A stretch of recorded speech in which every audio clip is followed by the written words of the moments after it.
This channel does not promote any violent, harmful, or illegal activities. All content provided by this channel is meant for an educational purpose only. আর বাংলাদেশে কি চলছে? বাংলাদেশে হিন্দুদের উপর অত্যাচার চলছে, হামলা চলছে। এবার হিন্দুদের উপর হামলা বাংলাদেশের সুনামগঞ্জ জেলায় মঙ্গলা গ্রামে রাতভর অত্যাচার সনাতনীদের বাড়িতে। আর ঠিক অত্যাচারের পরিমাণটা কত শোনাবো আপনাদের। আমাদের প্রতিনিধি আমাদের সঙ্গে রয়েছেন সুমন কল্যাণ। ঠিক কিভাবে হামলা চলছে হিন্দুদের উপর, কিভাবে নির্যাতন করা হচ্ছে তাদের, যদি একটু বর্ণনা করো। দেখো, একের পর এক বাড়ি পুড়িয়ে দেওয়া হচ্ছে বাংলাদেশের উপজেলার সদর মংলার গ্রামে ভয়াবহ একটা অগ্নিকাণ্ডের ঘটনা।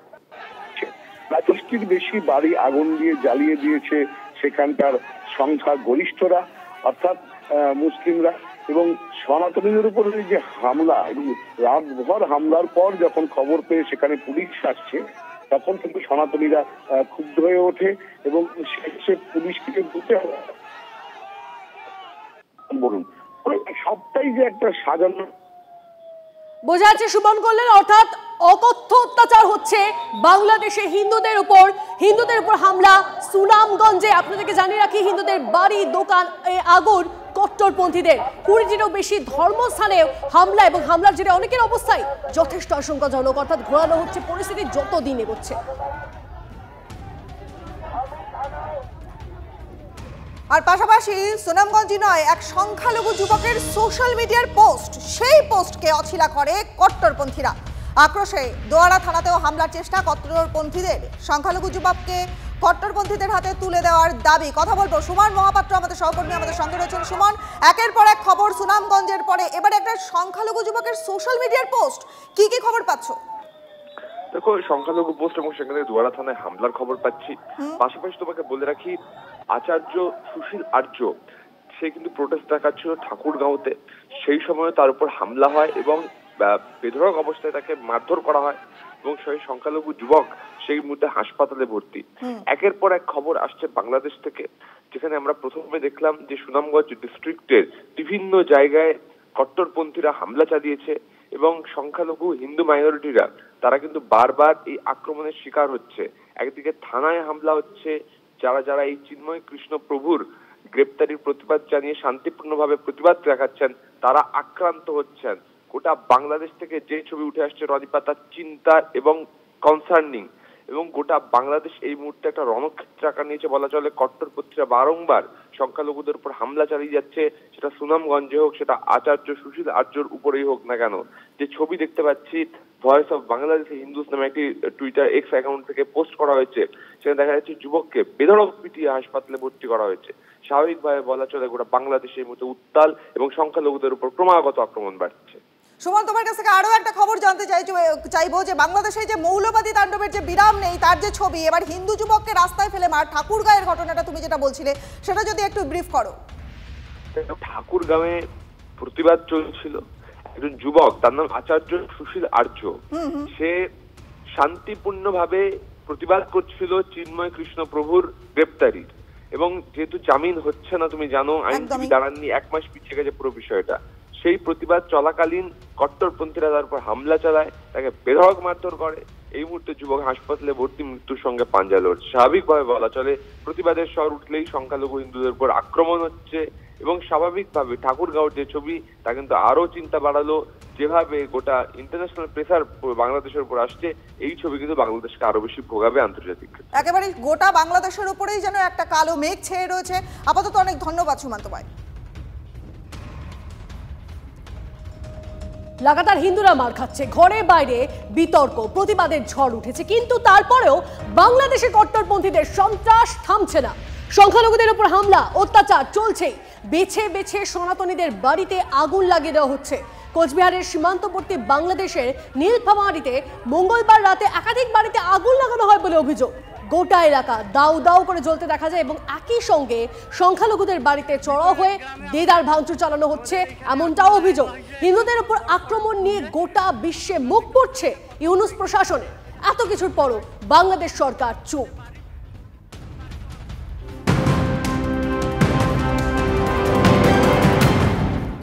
এই মুহূর্তে একটা ব্রেকিং ব্রেকিং নিউজ। তেলেঙ্গানার মুলুগুতে জোরালো ভূমিকম্প, রিক্টার স্কেলে কম্পনের মাত্রা 5.3। সকাল 7:50 ভূমিকম্প। বাংলাদেশে অশান্তি চলছে, কিন্তু সেই অশান্তির ঘোলা জলে এবার বোধহয় ফায়দা তোলার চেষ্টা করছে পাকিস্তান। মৌলবাদীদের ভারত বিরোধিতাকে কাজে লাগাতে পাকিস্তানের চেষ্টার কোনো বিরাম নেই। বাংলাদেশের মাটিকে কাজে লাগিয়ে ভারত বিরোধিতার ফন্দি ফিকির ইসলামাবাদের। গতকাল খালেদা জিয়ার সঙ্গে সাক্ষাৎ পাক হাই কমিশনার এবং খালেদা জিয়ার সাক্ষাৎ, এটা ঘিরে নয়া জল্পনা তৈরি হচ্ছে।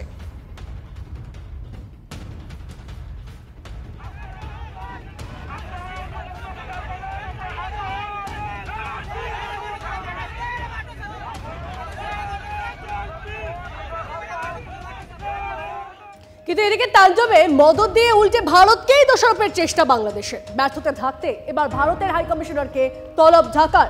গতকাল ঢাকায় তলব করা হয় ভারতীয় হাই কমিশনার প্রণয় বর্মাকে। জানা গিয়েছে, ত্রিপুরায় বাংলাদেশি দূতাবাসে যে হামলা হয়েছে তারই প্রতিবাদে ডেকে পাঠানো হয় প্রণয় বর্মাকে। গতকাল বিকেল 4টে বাংলাদেশের ভারপ্রাপ্ত বিদেশ সচিবের দপ্তরে যান ভারতের হাই কমিশনার।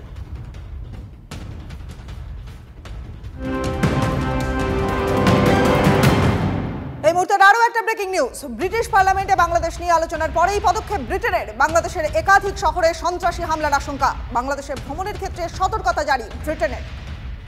ঘটনা কতখানি সঙ্গীন দেখুন। সংখ্যালঘু পিটিয়ে এবার ভারতের বিরুদ্ধেই দোষারোপের চেষ্টা চলছে। সুর চড়াতে মৌলবাদীদের লক্ষ্য ভারতীয় টিভি চ্যানেল। ভারতীয় টিভি চ্যানেলে সংখ্যালঘু নির্যাতনের ছবি, সেগুলো সামনে আসতেই বিশ্বমঞ্চে কোণঠাসা বাংলাদেশ। আর এবার বাংলাদেশে ভারতীয় চ্যানেল নিষিদ্ধের জোর তৎপরতা কট্টরপন্থীদের। ঢাকা হাইকোর্টে ভারতীয় টিভি চ্যানেল বন্ধের আর্জি জানিয়ে মামলা। আজ মামলার শুনানির সম্ভাবনা রয়েছে।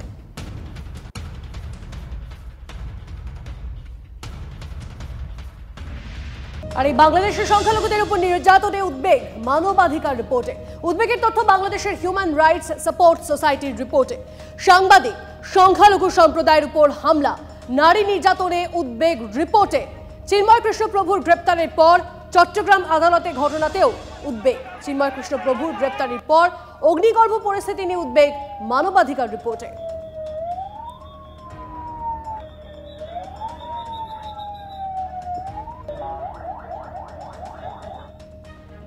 অশান্ত বাংলাদেশ, অগ্নিগর্ভ পরিস্থিতি। একের পর এক খবর আসছে আমাদের কাছে। চট্টগ্রাম আদালতে দাঁড়িয়েই প্রকাশ্যে হুমকি আইনজীবীদের। আর এবার আরও একটা হাড় হিম করা ছবি। সন্ন্যাসী চিন্ময় কৃষ্ণ দাসের পক্ষে সওয়াল করতে ওকালতনামা জমা দিয়েছিলেন চট্টগ্রাম আদালতের অতিরিক্ত পাবলিক প্রসিকিউটর, এবং তাকে ঘিরে ধরেই লাগাতার হুমকি, নির্যাতন, এমনকি জোর করে ইস্তফা দিতে বাধ্য করালেন বিরোধী আইনজীবীরা। সেই ছবি TV9 বাংলার হাতে, দেখুন।